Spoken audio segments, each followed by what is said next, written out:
Hi, how you doing, and welcome back to another video on the channel. What I've got for you today is probably the final wildcard video of the season. With there only being 4 weeks left, there won't be many people still trying to use it, but hopefully this does help you out, even if you're not wildcarding, with your general transfer thoughts as well. And we are finishing with a great one, with it being 96% rated. We're also closing in on 350 subscribers, so if you can subscribe and like the video, it would really help. And thanks to everyone supporting the channel so far. So onto the team, and I've planned this with the assumption that Palace, Man City, Wolves and Bournemouth do double in 36, but with enough cover and free transfers to hopefully get you through what would be a blank game week 37. In goal, I've gone for a mixture of Henderson and Sells. No Raya means you can split the funds a bit, and although these two play each other this week, I could also see that game being 0-0. You get Henderson for the defensive double up of Spurs and Wolves, and then Sells plays West Ham in 37 for fantastic cover. In defence, I've also gone for Munoz. I think out of all the 4 teams likely doubling in 36, Man City and Palace have the best defensive fixtures. Of course, there's a chance that Palace focus on the FA Cup final, but I think if they rotate someone like Munoz, he would get left out of the squad entirely, in which case someone on your bench would come in. I think he's very unlikely to be on the bench and come on for 20 minutes. They also play Spurs, Wolves and Liverpool, who don't have much to play for either. It's important to have players who actually do have something to play for, however, and Gvardiol is a pretty easy choice. Man City are chasing Champions League and can't really afford to take the foot off the gas either. He's just got a goal in the FA Cup semi-final, so hopefully that's a sign of things to come. Now, you might be surprised to see Nathan Collins here, but he has got 2 goals and 6 assists this season from centre-back. Brentford have an outside chance of Europe and a decent fixture run of Man United, Ipswich, Fulham and Wolves. Rounding out the defence, I've got O'Brien and Wan-Bissaka. You also have to target the poor teams, and Everton play Ipswich and Southampton both at home in the remainder of the season. West Ham aren't in the best form themselves, but they do play Spurs, Man United, Forest and Ipswich, and it also means they're likely to not concede many either. He did go through a spell of 3 attacking returns in 5 games earlier in the season, so big scores are possible and he definitely won't be getting rotated. So speaking of attacking returns, Salah finally got a goal this week. I wouldn't have too many Liverpool players in your team at this stage of the season after they've just won the title, but Salah currently sits on 28 goals and 18 assists for the year. No player has ever got 30 goals and 20 assists in a season, and you bet he knows that. I can absolutely see him getting those marks as well before the season finishes. I've put Eze in here, but if you're tight for budget, it's absolutely fine to go for Sarr. I'd put both above someone like Mateta. As Palace options right now, you just want the minutes security, and Mateta has been a bit of a minutes risk recently in the league. And Mbeumo could finish the season strong, currently on 18 goals, and another one who'll want to hit the 20 goal mark. We've spoken about their running, and I definitely think he can do it. He's actually played 90 minutes in every game so far this season, apart from game week 1 where he played 89, and then another where he played 86. So he is really reliable and dependable. Bowen is also someone who's really underrated right now.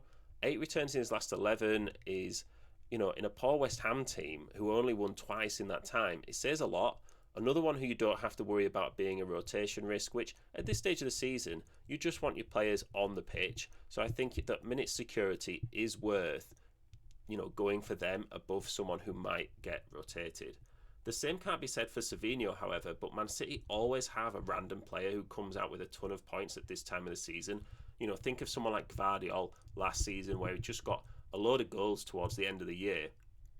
If you don't like someone like Savinho, I'd just pick anyone who you think would do well from Man City, just for a bit of a fun risk for the end of the year that you can afford, whether that's De Bruyne, even Foden, Grealish, Gundogan, Doku.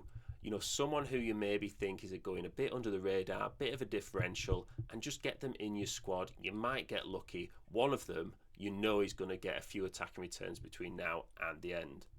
So up front, I think you have to go for Marmoush. There's a chance Haaland is back before the end of the season, but that's no guarantee, and certainly no guarantee he'll take Marmoush's minutes, as it looks like he's a key part of the rebuild for next year. If Man City do double in 36, it would be against Southampton and Bournemouth, making him serious captaincy potential.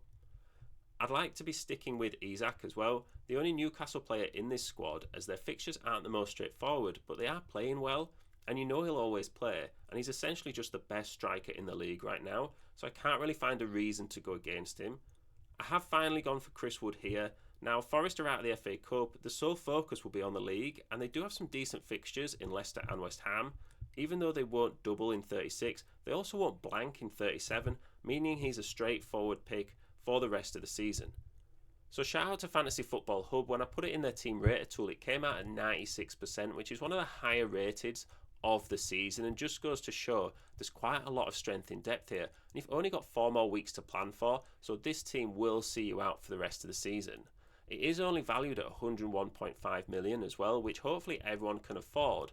And we have talked about cheaper options as well, maybe getting someone like a Sarr in for Eze should hopefully take it that anyone can get this team. Now, it's also if you get in this team from scratch, so if you already own players like Salah, Isak, Gvardiol, then you're going to be saving cash as well, and maybe you actually have some additional budget where you could upgrade maybe in the defence. So the strengths for me is that it's good for the potential double. It's got triple Man City and Palace, which means that if the double does happen, you've got players in there. And it's also good for the potential blank, because with no transfers, this team would still give you 9 players for blank game week 37. You would also build up 2 free transfers between now and then, which means that you could use those to get in 11 players for the blank. Now, the weaknesses are that there's quite a lot of, planning those transfers in. If you plan those transfers in, those 2, and you only have 2 free transfers, and then you get some injuries, or you've heard some team news that somebody's out, it might kind of change your plans a little bit. It puts the lack of flexibility into perspective in terms of where you can go with this team. But I think the fact that there's only a couple of changes that are needed means that even if an injury does happen, you can always just swap it out and go with 10 for 37. There's also no Wolves or Bournemouth, who, if Man City and Palace double, these 2 teams will also double alongside them. I just don't really like their fixtures, but you could totally just swap out a Palace player for either a Wolves or a Bournemouth player if you just wanted to spread it out a little bit and not put all your eggs in one basket. So that's the team for this game week. Hopefully it's helped you out with your general transfer thoughts, even if you're not wildcarding on potential players you could get in for the remainder of the season. I would just treat this next few weeks as a little mini season, just see how far you can get. But yeah, thank you very much for listening. Hopefully having a good game week, and I will see you in the next one.